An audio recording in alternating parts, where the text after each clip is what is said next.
မြန်မာလူမျိုးတွေထက်အရေးမပေးခံရတဲ့လူမျိုးကတော့ One Championship မှာပေါ်လာပြီပေါ့နော်မနေ့ညက Bronica နဲ့ Shia Kuhan နဲ့ထိုးပွဲမှာဆိုရင်နှစ်ယောက်စလုံးကိုဒါပေးလိုက်လို့ရတယ်ဗျာသိမလားဟို Shia Kuhan ကိုလည်းပေးလို့ရတယ်Bronica ကိုလည်းပေးလို့ရတယ်တော့ကျွန်တော်မြန်မာ fan တွေတွေးတာကတော့ဒါ Shia Kuhan ကဒုတိယချီနဲ့တတိယချီမှာဖိအားပေးပြီးတော့ထိုးသက်သွားတွေကကျတော့ power သာသိမ့်မရှိတာနော်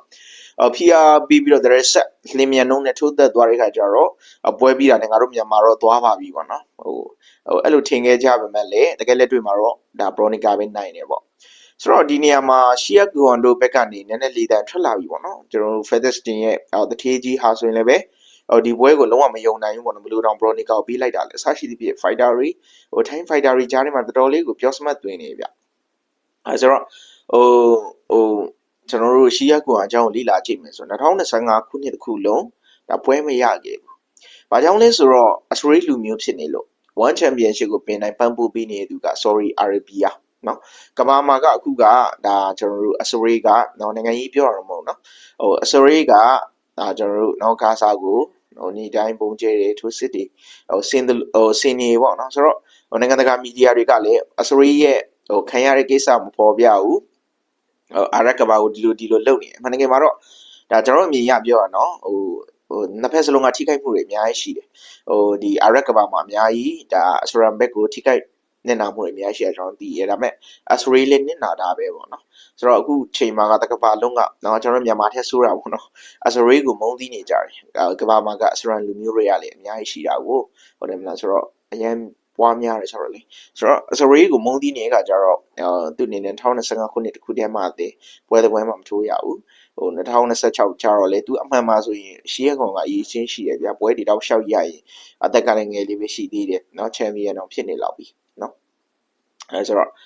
အစရေးလူမျိုးဖြစ်နေလို့เนาะအခုချိန်မှာအရေးပေးမခံရတော့တဲ့เนาะစွန့်ပစ်အမိုက်တစ်ခုလို့ပေါ့နော်ဒီကျွန်တော်ထင်ပါတယ်ကျွန်တော်တို့ရဲ့ဒီအမွေနဲ့ထိုးသက်ခဲ့တဲ့အစရေးဖိုက်တာကော်နီဟာဆိုရင်เนาะသူ့ရဲ့နိုင်ငံသားမျိုးကိုတောင်အမေရိကန်ဖြစ်ပြောင်းလိုက်ပြီးအစရေးမသက်မှတ်တော့အဲ့လောက်တက်တီကိုကျွန်တော်တို့အဖွဲ့အစည်းတွေမှာဒီမြန်မာလူမျိုးတွေထက်ပေါ့နော်အရေးပေးမခံရတဲ့လူမျိုးကတော့အစရေးလူမျိုးဖြစ်လာတယ်ဆိုတော့ကျွန်တော်အနေနဲ့မိမုံထူးပြခြင်းတယ်ပေါ့နော်ကဘာ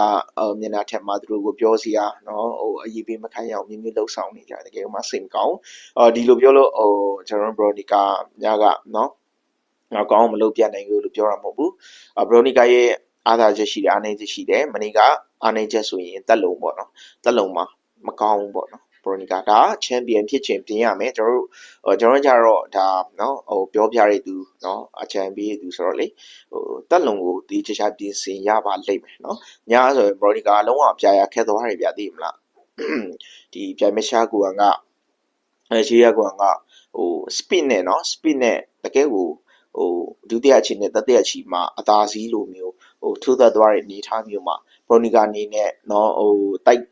ဒီတိုက်ွက်ပြန်ပေါ်ဖို့တော့အင်မတန်မှခက်ခဲခဲ့တာအကြောင်းအနေနဲ့တွေးရတယ်ပေါ့နော်ဆိုတော့အများကြီးပြင်ဆင်ဖို့လိုပါတယ်ချန်ပီယံဖြစ်ချင်တယ်ဆိုရင်ပေါ့နော်အကြောင်းအနေနဲ့ချန်ပီယံချင်တယ်ညကတော့Bronica ရဲ့ထိုးချက်တွေကတော့အားသာချက်နေနေပေါ့နော်သူ့ရဲ့power ရှိတယ်နော် power ရှိတာညင်းလို့မရဘူးကျွန်တော်တို့ဒီ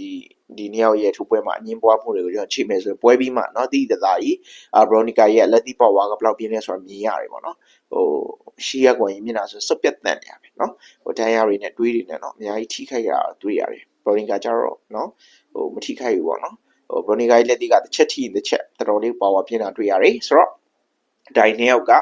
ဒါ Bronica ရွေးချယ်လိုက်တယ်လို့ဒိုင်တစ်ယောက်ကရှီးရကူအန်ကိုရွေးချယ်လိုက်တယ်ဆိုတော့ Bronica အနိုင်ဖြစ်သွားတယ်တကယ်ကမှမြန်မာလူမျိုးအတွက်ဂုဏ်ယူတယ်ဆက်လက်ပြီးတော့ကြိုးစားပါတစ်ဖက်ကနော်ရှီးရကူအန်အတွက်လည်းစိတ်မကောင်းဖြစ်တယ်လို့ဒါ Bronica အတွက်လည်းအင်မတန်မှဂုဏ်ယူပါတယ်ဗျာ